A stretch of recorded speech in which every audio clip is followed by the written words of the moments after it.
I turned off news altogether. I hate to say it, but I don't trust much of anything. It's the rage bait. It feels like it's trying to divide people. If we got clear facts, maybe we could calm down a little. NBC News brings you clear reporting. Let's meet at the facts. Let's move forward from there. NBC News, reporting for America. Getting ready to step into your career era? Set yourself apart with Adobe Creative Cloud Pro for students. Hone your skills with apps like Photoshop, Illustrator, Premiere Pro, and more, powered with the latest in creative AI. Students save over 55% so you can build a portfolio you're proud of. Launch your future with Adobe Creative Cloud Pro for students. Visit adobe.com/students to learn more.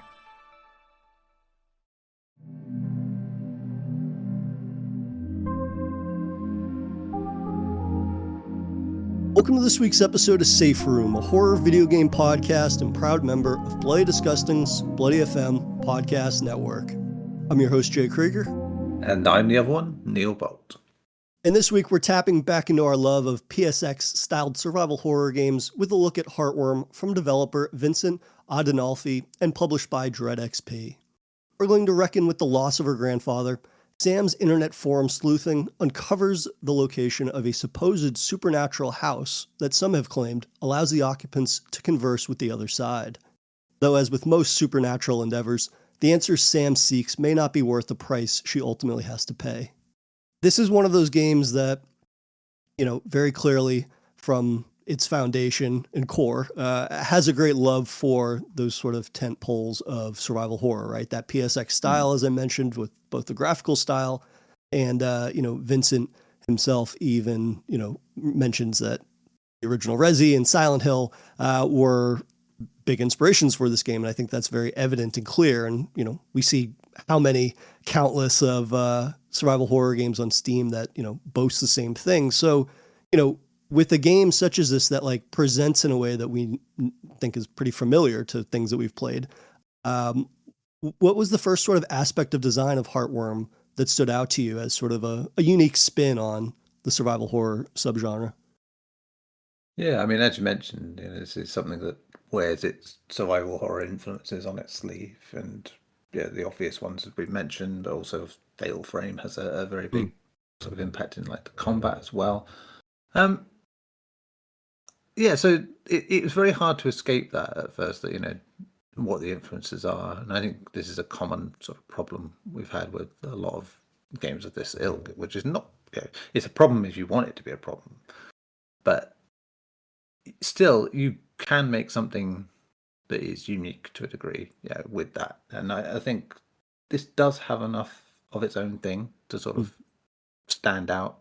I think early on, it does present itself very much like, okay, you do this, go here. And before you know it, it just starts ripping that up a bit. And, it's very narrative focused. As much as there's survival horror in it, it's definitely pushing more to the story side of things and how it presents things. And I think its element of the surreal, I think, is what helps it, beyond those influences, makes it something of its own making, definitely. Yeah, so this was the thing, right, is that this was a game that, as you mentioned, very clearly carries its, or wears rather, its influences on its sleeve. But like you had just said, the narrative aspect of it was something that I wasn't expecting because of the fact that, typically for these types of games, there's always naturally a story, but this one has a layer of character depth that I think, for whatever reason, I'm just not very used to with a lot of survival horror games. And I think that that was very refreshing because of the fact that you have more of an emphasis on the narrative. Its narrative and the thematics of that are reflected in the world also, which is naturally, one of those aspects of design that you and I always love to see, when you get to see how horror is being used as a vessel for Sam exploring her grief. And, Vincent has said as much in interviews about him exploring mental health and things like that through the development process. And, an aspect of this game too, that I think is really interesting is that, it began as Vincent's solo project, And then he brought on a cinematics director, and I apologize if I mispronounce her name, but it was Yves Cyril. And, having that added emphasis on, not only cinematics and telling a narrative through cinematics, but ultimately, like, it just makes it a much more character driven and character oriented experience, which I was a really big fan of. And I think that comes across in, the presentation and the atmosphere of the world of Heartworm, which, as much as I love investigating old spooky mansions as much as the next fan of survival horror, and there is a spooky mansion or two in this one. I think the presentation of the world and this sort of like flavor of horror was a nice departure, I think, from what I'm used to in terms of like games that are basically trying to rekindle the love of the genre. Yeah, and I think it's we had this discussion, I think, when we were talking about Luther earlier this year, in terms of like using sort of mental health and grief as a basis to sort of manifest the horror world, like that. You can roll your eyes in the film community, of course, because that's a common complaint about modern horror, all being that it's the monster is really you sort of thing, or your mental health in that regard. But in games, I don't know. Silent Hill 2 has obviously been mentioned for God knows how many years about being that sort of psychological horror that does that really well in a very subtle way. But I think very few games really have pushed this idea that you can really make something creative out of your world and like with those sort of ideas in mind. And with this being like this whole idea of like going to the other side, having an other world, it does give it a very distinct style. When they go there, and all these different aspects kind of fit quite well in terms of what we'd start to learn about the story and about the characters and everything about this history as well. So it's a world that just gets increasingly stranger in terms of that, whilst sort of keeping it grounded. Like, I mean, early on, you have this thing of like going through doorways and portals a lot, and like it changing different aspects about places that she's familiar with. And like she's on a neighborhood, and like there's snow, but there's snow indoors, and there's streets and things are all just a bit off. And with that sort of PSX sort of style, it starts to feel it taps into that very surreal thing of that era about those kind of visuals, where everything looks kind of fake, but just a bit realistic, and it's like that's what makes it feel very strange. And I think this game really utilizes that in terms of its world design and giving us something that feels nightmarish, I think, which is partly the point. Yeah, I find that, while I was half kidding about, being tired of exploring spooky mansions and survival horror games, like here, I find that it's much more, it's more relevant naturally because of the fact that it's tied to Sam's past and it's tied to her history, which is such a large part of this game, and her reconciling with, loss and grief and PTSD, and how that really is such a core thematics for this game. But that ultimately is what I think makes the atmosphere and the environments work so well for me, is because of that connection early on. And to what you're saying about this like surreal approach, which is something naturally we are massive fans of, like it carries more weight when, she's making little comments when you're running through that first neighborhood. And you see, not only her house, but then you see like her friend's house, and she has a little anecdote about, what it was like going there as a kid and these things. And, I think that again, just kind of like comes full circle in reinforcing the narrative emphasis in this game. And, the lo-fi atmosphere or lo-fi presentation of this game also, I think, is great because it does come across like you're looking at this old relic, right? Which is a big part of the sort of like iconography of this game being, VHS tapes. And naturally we'll get into the camera and things like that. But there's like this notion that Sam is reliving her past or re-exploring her past. And she's finding these artifacts throughout the game that basically are, reinforcing that. And the fact that you've got the enemies for the most part of these, like static figures, and there's glowing TVs everywhere. Like It's a game that I think, again, like the narrative is reflected in the world in a way that, while on paper, the way you describe it might sound very, very familiar, it has that extra little bit of like personal flair to it that I think is really, really great. Yeah, I was going to sort of talk to you about this anyway, but this idea of like a retro aesthetic, as we said, with so many games like this, and capturing that sort of 90s survival horror. On top of that, of course, as you just mentioned, it's the technology sort of involved in going back to the past with Mm. like sort of the Polaroid style camera, like with VHS stuff and the static screens. So it's like that is a kind of depth that I didn't expect in terms of like really embracing the time period, because the nostalgia normally comes in, oh, it's like this game or it's like that game, which this obviously has. But I think that's the more interesting part about its nostalgia, is that it kind of envelops the whole era beyond just the games that were made in it, which I really think is kind of like a nice little meta sort of nod to the whole thing. Yeah, I think that is the aspect that I think allows this to feel like that time capsule kind of thing that we're talking about, right? I think that it's a smarter way to utilize nostalgia than it is to just have, a series of basically like homages to, again, those like tentpole franchises that we've mentioned now, which I think we've seen a lot. Like there's little sort of nods to that, right? When you get to one particular environment, about 3/4 of the way through the game, 95% of the doors are locked. So naturally, Sam has a comment about that.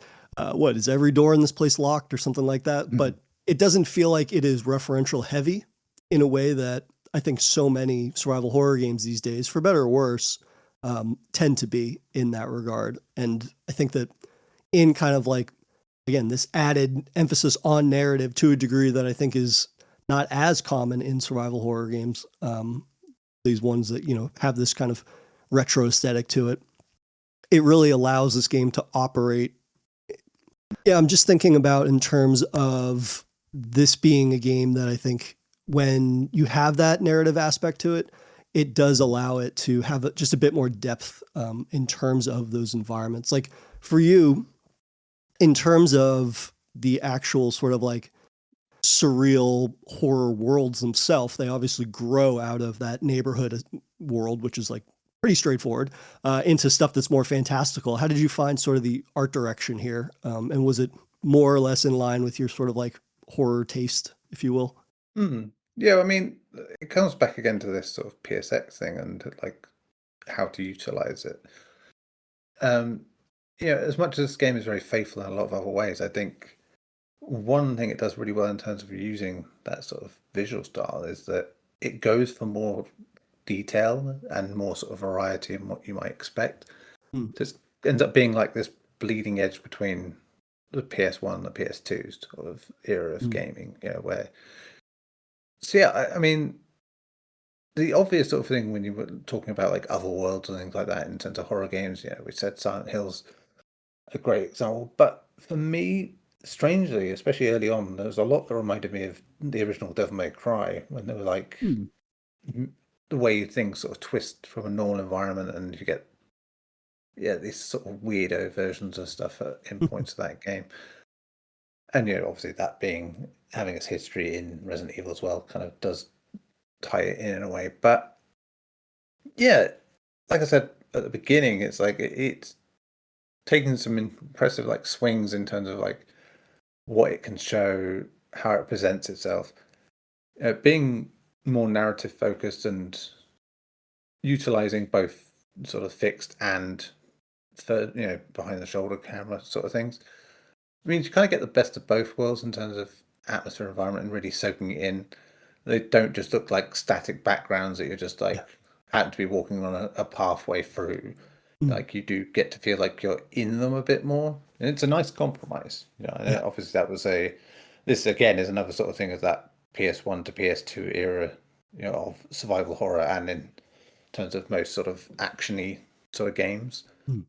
But Metal Gear series was a good example of that, where it started creeping more and more to having both. Where you would be a bit more third person, a bit more first person, a bit more you have a bit of everything, and choosing the right things for the right moment in terms of like how you present stuff.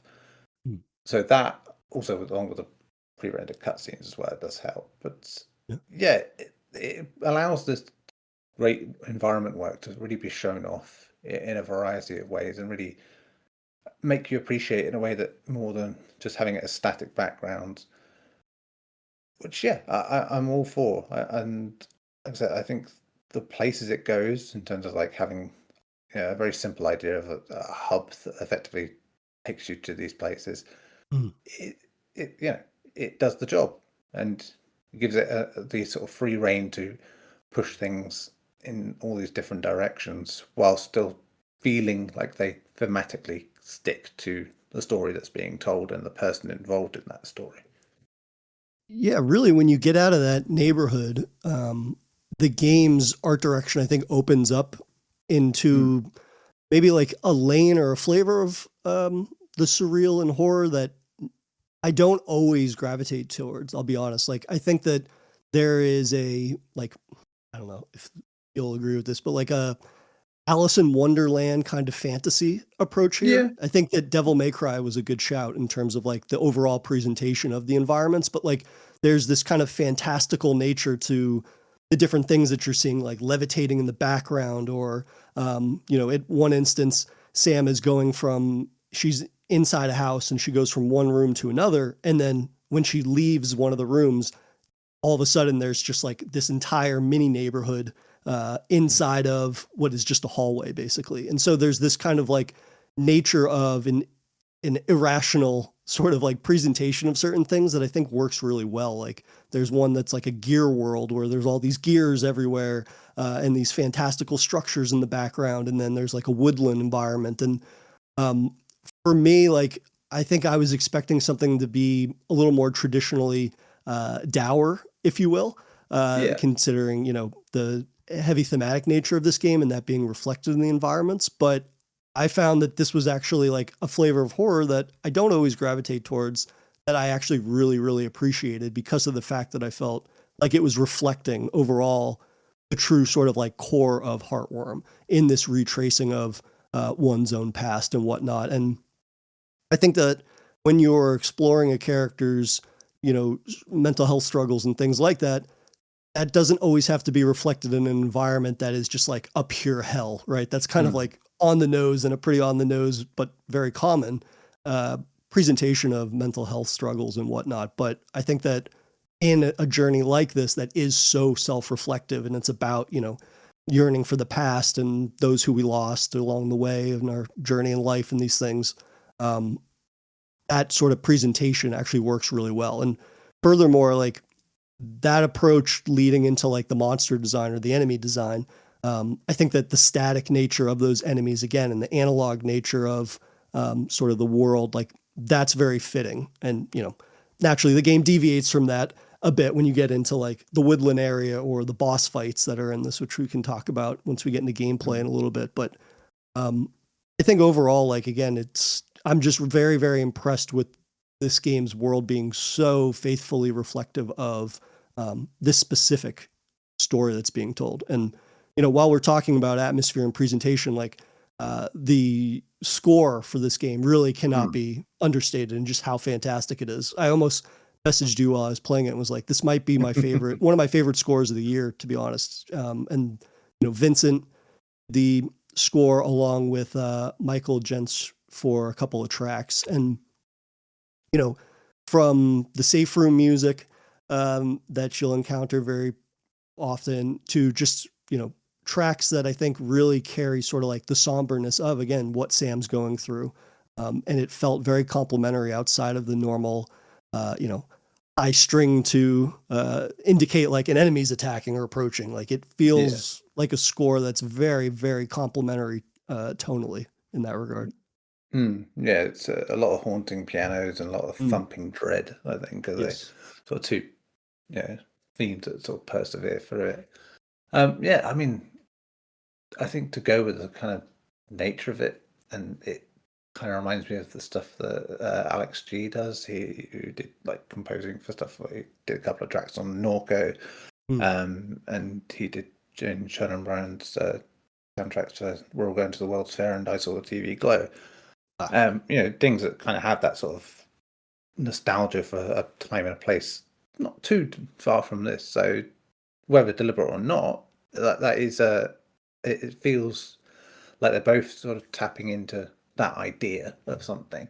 So naturally, I really dug what it was doing, and again, there's an underlying thing of it that really feels familiar with like classical sort of sensibilities of survival horror games, certainly on the more psychological side of things, and what's more modern, like that. I mean, as much as we've talked about such a retro sort of ideal behind a lot of what this is doing, I think what we've sort of got to in a lot of what we're saying is that the modern touch, I think, is in the storytelling itself, and marrying like the shifts in reality and them being gradual or just sudden when they need to be. There's a lot of games. I've mentioned Loot a couple of times, but another game that deals with the same sort of thing. It's applying a lot of the sort of first-person narrative adventure sort of tricks of like changing what's going on around you from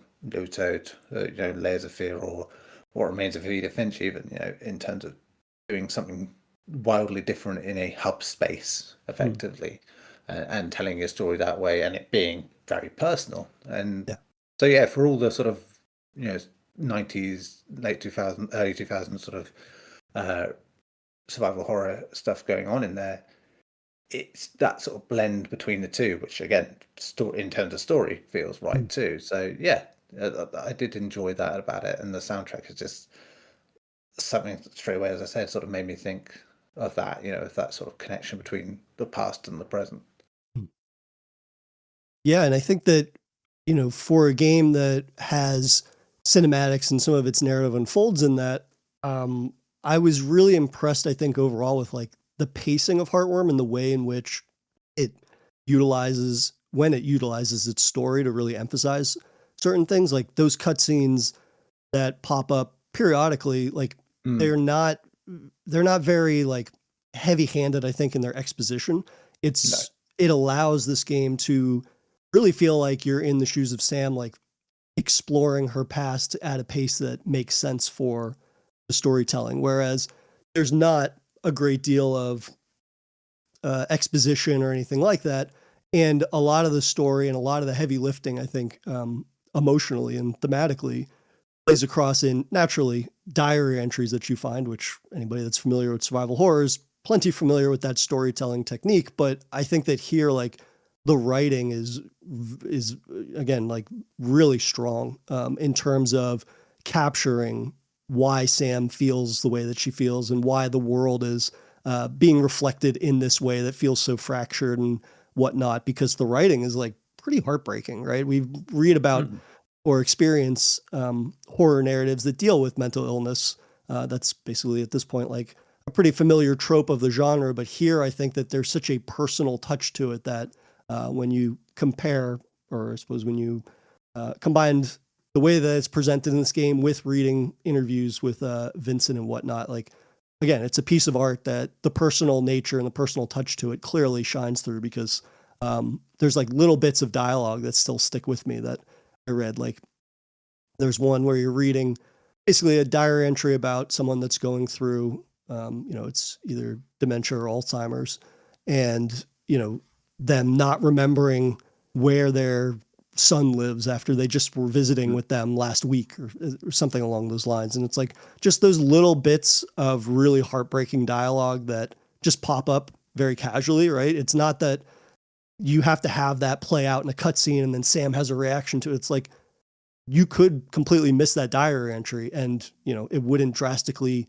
alter your understanding of the story. But I think just like it's very rewarding to really search out for each and every piece of a diary entry, or get that little sort of like nugget that reveals more about, the situation that unfolded and why it's so traumatic for Sam, which I think for a character that doesn't have a lot of interactions with other characters or many at all, like that I think is really important, because it still makes you feel like this character and you can form a bond with them. Yeah, it adds to the sort of personal nature of it all, with the character, where you are just everything is to do with Sam, really. There's aspects to it, of course, that are like outside influences to a degree, but we're here for Sam and everything around that, and that could have been difficult. I agree, but I think it's been handled really well in a way that I suppose if you're going for the purist idea of what horror is and what it should do, then you might say that, well, it's not really doing any of those things very well. But as we've often sort of bemoaned, that isn't it. There's many ways to skin a horror cat in this case, and this is just one of them. It is about using it as a tool to sort of explore grief is part of horror. And here's a game that is almost melancholy about how it deals with that time. Sure, there's fighting, sure, there's enemies, there's boss fights and things like that. But even they sort of feel subdued in a way at times. Like that. It's not like the sort of intense pulse pounding dread, in the way that you might get in some survival horror games. But there is like a haunting sort of feeling to everything, which I think is again one of those things that needed to be right, because it would have been a bit of a tone shift if it was really like going too far into that sort of territory. So if you go in expecting that kind of game, you might be displeased by the idea that it's not feeling like that kind of survival horror experience. But I think to fit the story, I think everything kind of works in that regard. But nearly everything. But I think there's more mechanical issues, I'd say, than like thematic and narrative issues. And we can unpack the gameplay and whatnot momentarily when we come back from our breaks. We'll dive into the gameplay mechanics behind Heartworm, and we can delve into like the combat and the puzzles and how this game blends those into an experience, whether that makes it more in line with people's expectations for survival horror experiences, or if it presents something maybe a little off the beaten path. But we can chat about that and more in a moment. And we are back from our break, and let's get right into the gameplay, right? You mentioned combat, and the most notable deviation from the norm of a survival horror game, rather than putting a handgun or putting a shotgun in the hands of the protagonist, Sam is not a super soldier. She's not a rookie cop first day on the job. She is just a normal everyday person, and her weapon of choice, if you will, is a camera. And so the camera is used in the same way that a firearm would be, in that she can, dispatch of the static people or the various sort of like mutated woodland creatures that she encounters. But how is that design element really the sort of best way to reflect, I think, what Heartworm's going for in utilizing both the camera as a weapon and also just like maybe a commentary on the overall thematics of Heartworm's narrative? Yeah, I mean, we talked about manifestation being a big part of this, and I think it has to be, like that. Making the camera part of the whole thing is going to be important in that regard. And to make it work, it has to be a narrative feature. And it is, and it's very different from like Fatal Frame, where that's literally there's a fucking camera that can do this stuff. That's it. It exists in the world, sort of thing. Here, it's more of like how you sort of, I suppose, like Sorry We're Closed, did kind of things like that, where it kind of took aspects of normal stuff and like blended them into this sort of weird, surreal other world. So effectively, it does feature more like a gun as a regards of that.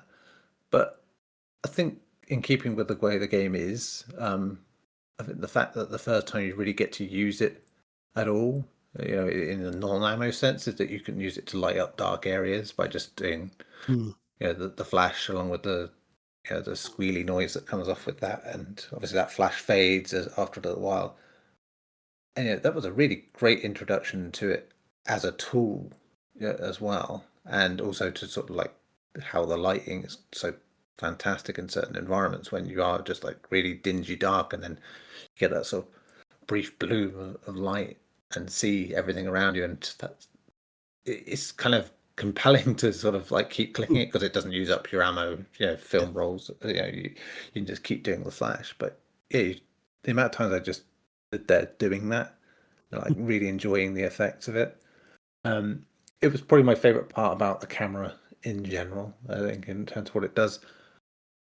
I mean, after a while, it does just feel like a weapon, like any other. I think the stuff behind it, in terms of how it fits into the story and the character and the enemies and stuff, that's great. I like that. But I think underneath all that, it is just a weapon. Like it could have been a gun, and that wouldn't have been terrible. But little changes here and there are what make your game interesting and different, and that's what matters the most, I think, with it.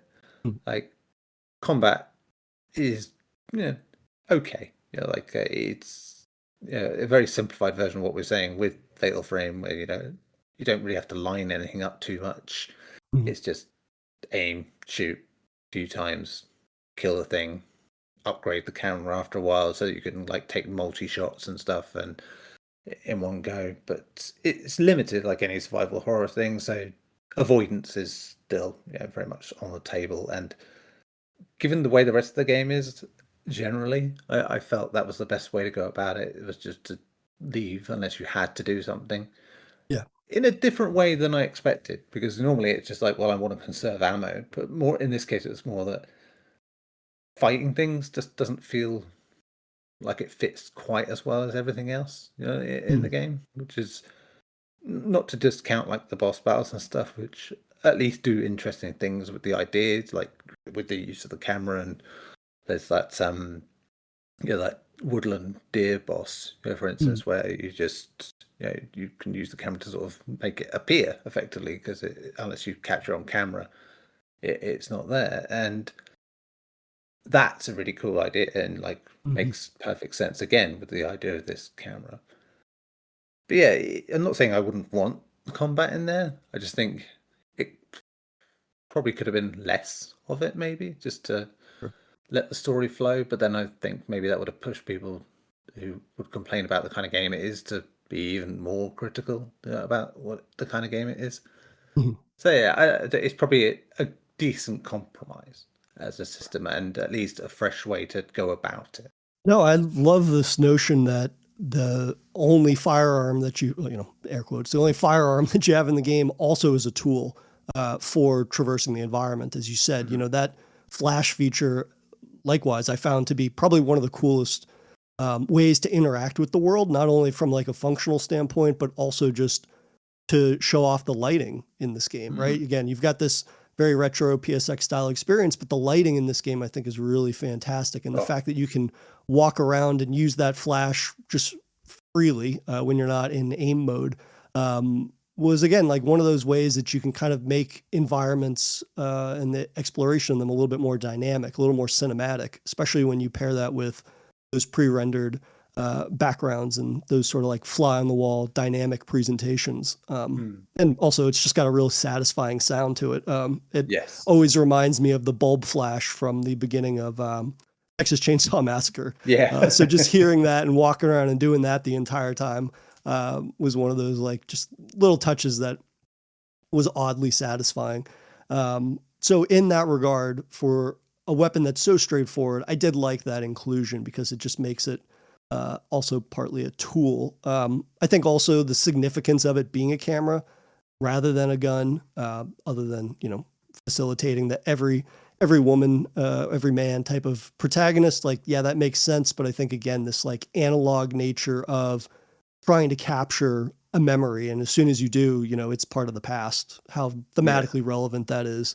That goes along just with like the videotapes thing that we talked about and whatnot. But yeah, in terms of like getting into the combat, because as we said, you have this very classical approach to like classic tank controls and the fly on the wall camera perspective. But when you go into combat, you can aim with the camera and that snaps to third person over the shoulder. I found that combat also was like, okay, it was perfectly functional, but at the same time, I don't know, I didn't necessarily find it to be incredibly satisfying. That might have been just because when you do actually like shoot one of the enemies with the camera, it takes a lot, I found, to actually like pacify an enemy, and then also like it makes them stutter for a second, but it didn't feel like it was long enough that I really ever felt comfortable in combat. Maybe not until you get one of those weapon upgrades that lets you take like 3 photos in a row or something like that, which ultimately is one of those upgrades that you have to find through playing various games of chess that you stumble upon. Yeah. I don't know about you, like those chess sequences after the first one, like kind of kicked my ass. I'm not a very good chess player, I guess, but it was like, it was a cool blending though, I think, of, puzzles and the functionality of having weapon upgrades, playing through that and then unlocking those various upgrades. But yeah, I guess combat for me, it's like I was kind of almost indifferent to, outside of maybe the boss fights, which we can chat about in a minute. But yeah, combat, I suppose I was appreciative of the fact that it was this more sort of like modern blending of presentations, right? Because of what I said, the general camera perspective when you're exploring, and then snapping to something that's more functional for combat. So I don't necessarily think like it was frustrating or anything like that, but it did fall a little flat, maybe just because it's not very like responsive to actually shooting an enemy or something like that in a way that was like very satisfying for me. So that was an aspect perhaps that I found to be a little underwhelming. But yeah, we could talk about the boss fights if you want, because those are probably the most significant bits of combat at them. What did you think? Especially that first boss, which is quite terrifying, I'll say. Yeah, that sort of foreshadowing of that boss as well is like during that level is like something as well. But yeah, they seem like the reason to have this combat system, in place. I think the fodder enemies do very much just feel like fodder after a while, and that's fine. I also think it's just because whatever control set you use, I think the boss fights feel like more intuitive in terms of how you blend the third person and the fixed together with stuff. Yeah, which if you have like the regular tank controls, I find it's a bit more jarring, in terms of like transitioning between the two. That might just be my terrible hand-eye coordination, but I think when you do the sort of modern controls, like it starts to feel a bit more fluid, which is a great reason to have that sort of option.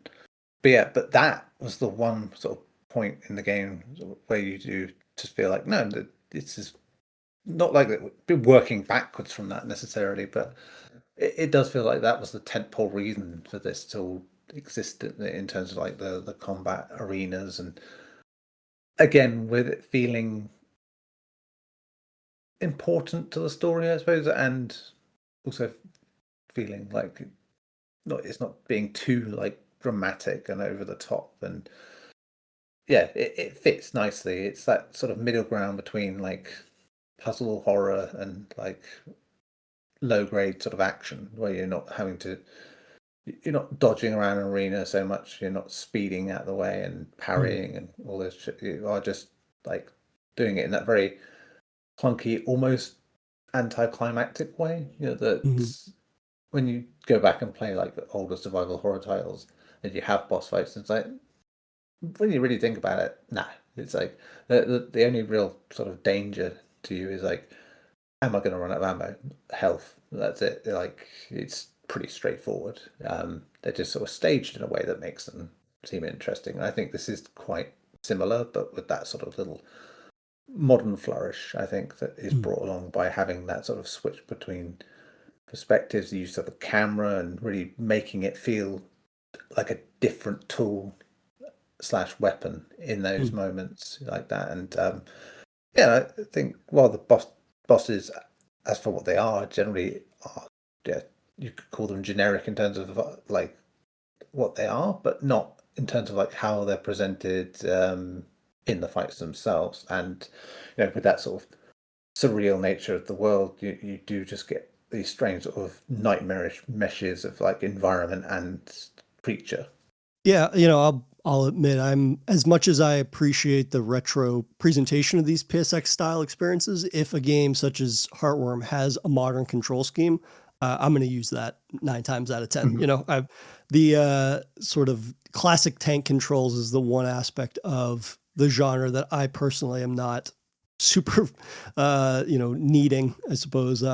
So if it's something like this that handles smoother, especially when you're considering some of the boss fights and how those can be quite intensive at times. That was the preferred way for me. I messed around a little bit with the classic controls, but I found ultimately this was the best way for me in terms of the handling overall. But yeah, in terms of those boss designs, I think that when you're talking about a game again that like it has one foot pretty heavily steeped in nostalgia for a bygone era of game design, like these are the aspects that felt the most like they were from the PS2 era of things, which I was a huge fan of in that regard. Having those arena style environments, like you mentioned, and that spider boss, I think is really great because it kind of abides by what feels like a familiar framework and classic framework for bosses, where it's like, yeah, you deal with the main boss and then they retreat and then you have to deal with the minions. And then once you get through that wave, the boss comes back. Like there's a nice flow to combat,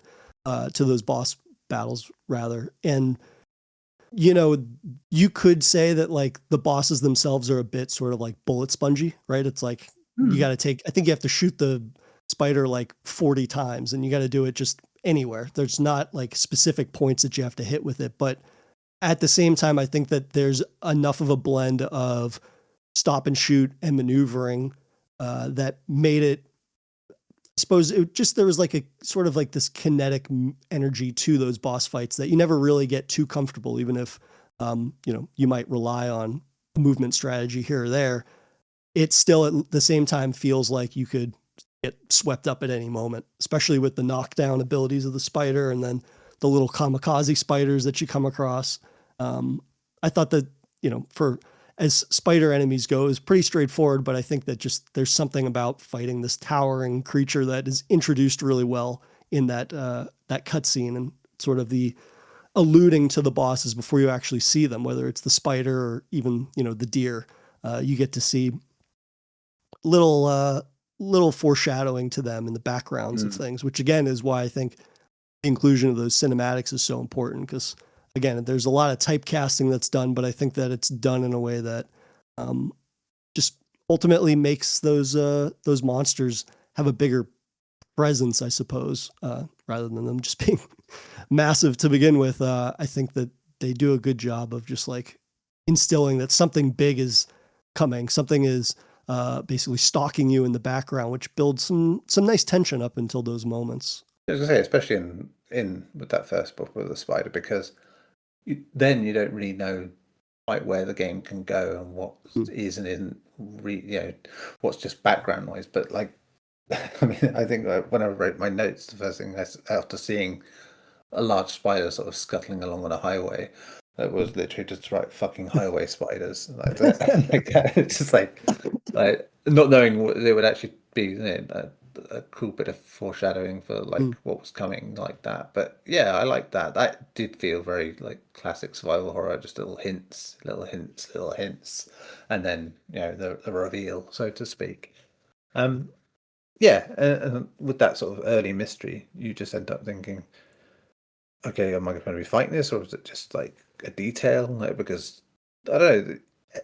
One sort of thing you can credit the game with, as much as there are just a lot of samey enemies when in different sections, it's the fact that they don't stick with them. So as much as you start thinking, oh, okay, well, this is all going to be like this, it's like, no, now we're onto this kind of thing. And it's like, there's variety. It's just like it's in clusters. You have to sort of get through a bit of the same stuff, and then you've got another lot. And yeah, I like that it doesn't go mushing stuff together too much, and like just lets each section kind of breathe and be its own thing, whilst not being too like isolated from the rest of what you've been doing.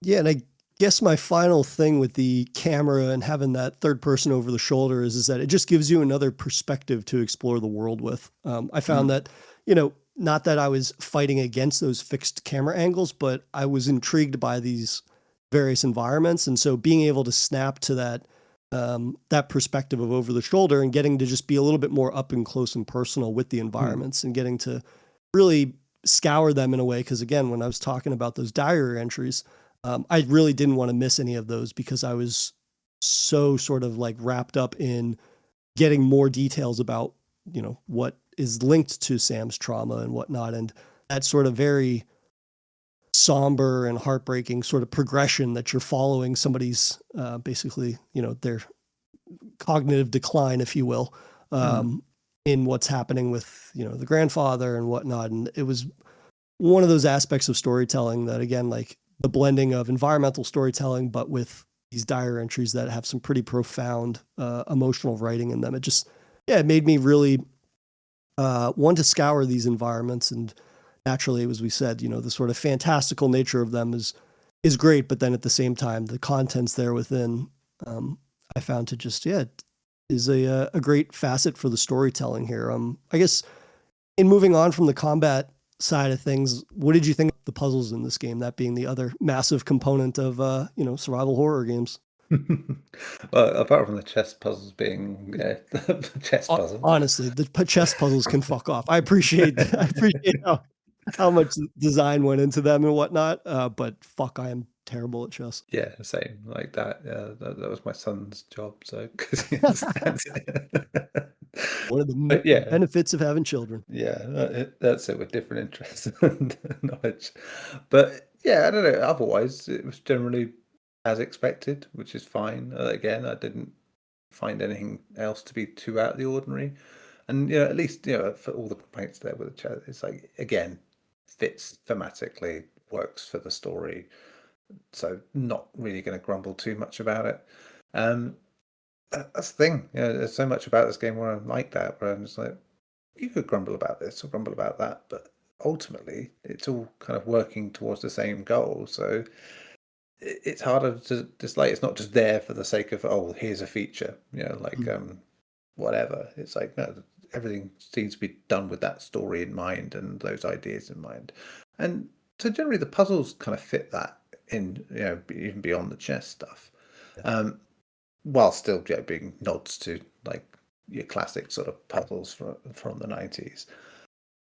Yeah, I think that is the standout thing for them, is the fact that they do all feel like a coherent whole in a way that, considering how surreal a lot of the stuff is, it's funny that a lot of it makes more sense than, say, like the layout of like Raccoon City's stupid weird puzzles for no reason. When it's like, oh, here's like this whole fire statue set up to get the key. It's like in a grounded environment that's like a bit weird. Here it's like you could do stuff that's a bit more outlandish, and it's like, no, that makes sense, like totally. It's like while there's something endearing about that in like a Resident Evil, where it's just like goofy to the extreme and decadent in a way that it never needs to be. It's like you kind of get it if you kind of look into what Umbrella are like and go, yeah, okay, that's just silly. But yeah, at least here it's like it's got free reign to sort of work all these things in, even if they feel disparate. Thematically they work. Yeah, I was very appreciative that while the game might make some nods to the sort of the classical survival horror nature of it, like, oh, another locked door, that type of thing. I was appreciative of the fact that this game did not just go the route of like, you got to collect a bunch of keys with different faces on it, right? There's a brief instance maybe of that, but at the end of the day, like, it always, for me, comes back to puzzles that are reflective of their environments in a way that makes sense. So while you have this fantastical environment that defies logic in some ways, the puzzles themselves, though, feel very fitting into that world. Like when you're going through the woods, you have basically like that constellation puzzle where you have to you basically have to read signs, and then you get various, I suppose, you get to know what the constellations are. And then when you look through a telescope, you can highlight those. Like little things along those lines, I felt, again, were like reflective of the environments, and it justifies those environments being used. Naturally, survival horror game, you're going to have a piano puzzle in there. But I think that for me, like, there was a good blending of grounded puzzles and then things that were maybe a little more fantastical. Like you've got that other aspect of the woodland section where you basically, there's like a massive tree that has veins and you have to like drain it of blood and something like that. So you go through all these various steps to do that. But then at the same time, you have those aspects of the puzzle, like I mentioned, that are a little more straightforward in that regard. So I think, yeah, the puzzles were not terribly taxing, which I think is fine because of the fact that it allows the pacing of this game to be pretty spot on for, exploring these medium to large environments and then the narrative aspects of it and the boss fights and things. But goddamn, those chess puzzles. But yeah, those I think were a fine aspect to this game, and there was, maybe one or two where I was just like, yeah, this feels pretty familiar. You're going to collect a fuse that you need to put into a fuse box and those types of things, but ultimately anything that is further reinforcing, the thematic relevance of the world itself and kind of grounding you in that environment is the approach that I think I'm always a fan of. And here, perfectly serviceable. Yeah, and I think to be fair, like in a game that has the kind of pace and like not languid, but like a bit more relaxed in a lot of ways than you would expect from a survival horror, the puzzles kind of feel like more acceptable to me, like to do. There's that thing in some games where, especially with the more action heavy, where a puzzle section comes up and I kind of like that, especially if like I want to get on with the narrative and like find out what's going on and like that. But here, because it's all knitted together a bit more, it's not quite such a problem for me. So I suppose that's an upside to the kind of pacing, is that the puzzles for once don't feel like they intrude too much, chess aside, and expertise in chess aside. Yeah, I would say with the exception of having to find all those switches in the woodland environment, I didn't find that any of the puzzles were terribly grating or had me kind of like spinning my wheels. And if anything, I think about one of the, I think it was the mansion environment, when they have some pretty cool presentation of standard formats, I suppose, for puzzles. Like there's one when you come to a hallway and there's these 4 windows that basically have 4 different scenarios of the various like static people frozen and whatnot. And, you just have to find the right series of switches to throw to open the door. But again, like it's the less traditional presentation of things that maybe like mechanically are familiar. Again, one of those testaments to, I think, overall, like Heartworm's art design. I think, again, giving it some type of creative edge over, just being like another stock standard kind of homage, if you will, to survival horror games, which at the end of the day is like, that's always what I am in favor of. You're going to have naturally survival horror games that go out of their way to mention that they are, harkening back to the classic tentpole franchises and these things, which is fine. But a lot of times I find like, well, did we really do anything other than make a game that feels like it is Resi or Silent Hill light, if you will? And, art design can be the thing that makes or breaks that. And narrative can be the thing that makes or breaks that kind of like stock standard approach. And I think that here for Heartworm, it does a good job of utilizing that art design and that storytelling to really kind of differentiate itself from what you might be expecting. I guess in the closing thoughts, what can other PSX-style survival horror games learn from Heartworm, in your opinion? What is the main lesson that they can learn that can help them kind of differentiate themselves from a subgenre that we love, but I think it's fair to say is fairly overcrowded? I think it's finding a sense of identity, whilst you're obviously using this as a platform to celebrate a love of a time and a place and types of games. That's fine, but it doesn't have to be beholden to it to the point where you're just shoehorning in stuff to make it feel like that. And you've got to have a rhyme and a reason. And we've mentioned this multiple times. This is a game that, in terms of its story and its world and everything around it, it's building everything to fit that time period as well, which is extra interesting, as an idea. So it's not just evoking a 90s sort of nostalgia in terms of like, oh, it kind of looks like Game X and Game Y.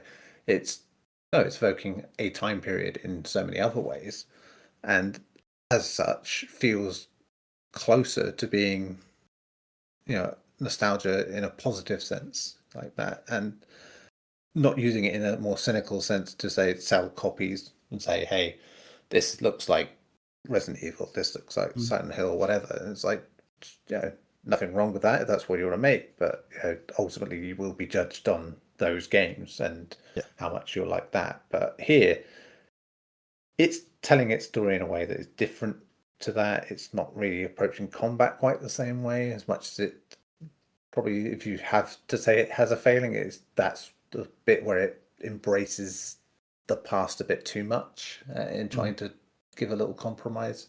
But I understand it. But yeah, you're going to have to give compromise occasionally. It's just don't do it to the sense where you're going to basically just replicate it one-to-one a game from that period, because admirable as that might be, you're not really going to have much identity of your own. I think that's very fair. And like we've said, that notion of identity really needs to be, in my opinion, like at the forefront of the whole thing, right? Because I don't know, as somebody that spends a lot of time exploring the indie space now, probably more than ever even, I love seeing, survival horror flourish, and I love getting to see various interpretations and nods to the classics. But I think with, whether it's Heartworm being an example, or even, a game like The Lacerator, which came out this year, which I had reviewed, like that is an example of a game that I think, clearly wears its inspiration on its sleeve and doesn't shy away from that. But it also has a fundamentally unique mechanic to it that makes it indistinguishable from, its competitors. Right. And it actually, in my opinion, like adds something to survival horror that is very unique and that we haven't seen before. And, you can call it a gimmick. And do you know about The Lacerator before I go on a brief tangent? You mean with the limb stuff? Yeah. Yeah. With the limb stuff, like that is, if you get hit by the main serial killer, like you can lose a limb, or if you trigger a trap, you can lose an arm or a leg or something. And like, yeah, you can describe it as a gimmick, but like, that's something that fundamentally alters the way that you play the game. In a way that's not a nuisance. It was one of those things where when I took that on to review, I was like, oh yeah, that'll be cool. That'll be funny kind of thing. But then you realize like, oh, I lost a leg, but that gives me a whole new way to interact with the environment, or it opens me up to new equipment that I can use and offensive or defensive means. And like, that's an example of a game that you can't judge by just because it looks like another PSX style experience. And, coming back to Heartworm, this is a game that, maybe mechanically we can't say the same thing. We had some issues with the combat or it not being as satisfying as we would like.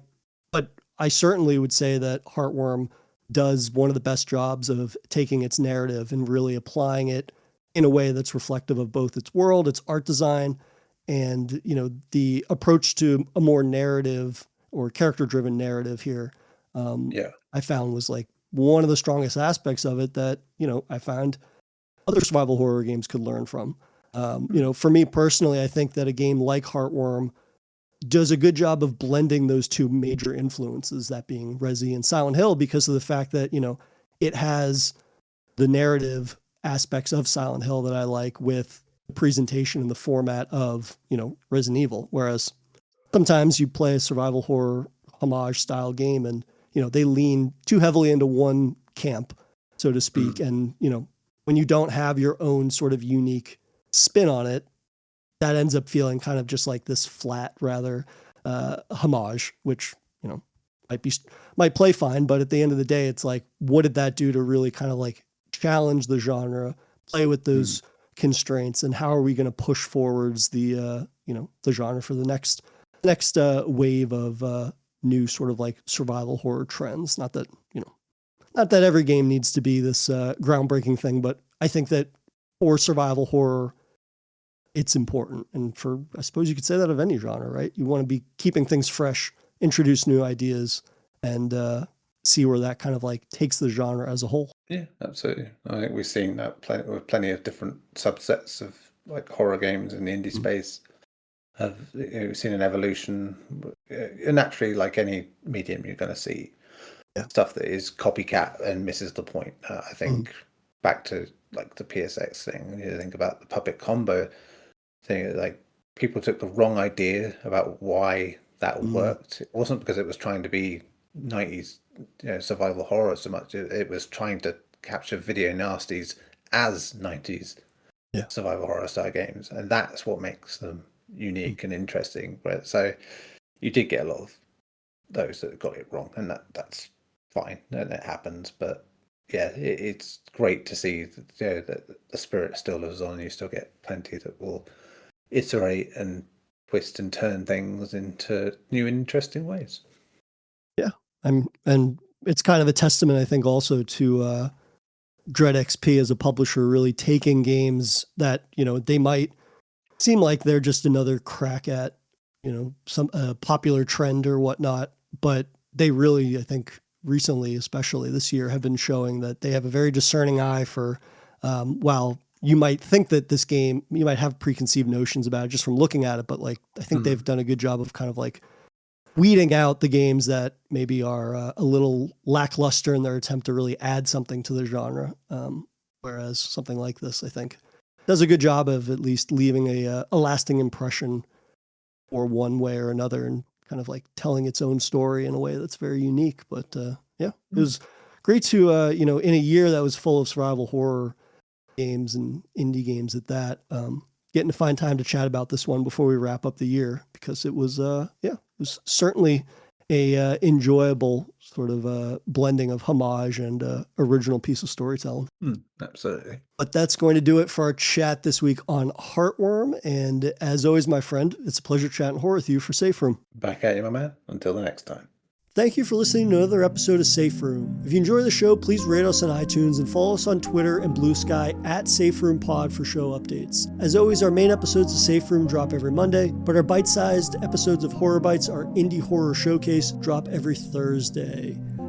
You can follow the Horror Bites Twitter account at horrorbites_SR. You can join our Discord channel, Safe Room Podcast, to chat with us and other horror fans about the genre we all love. And finally, you can send emails to saferoompod@gmail.com if you'd like to share your thoughts on a game we have or are going to cover. Thanks again for listening, and we'll see you guys next week.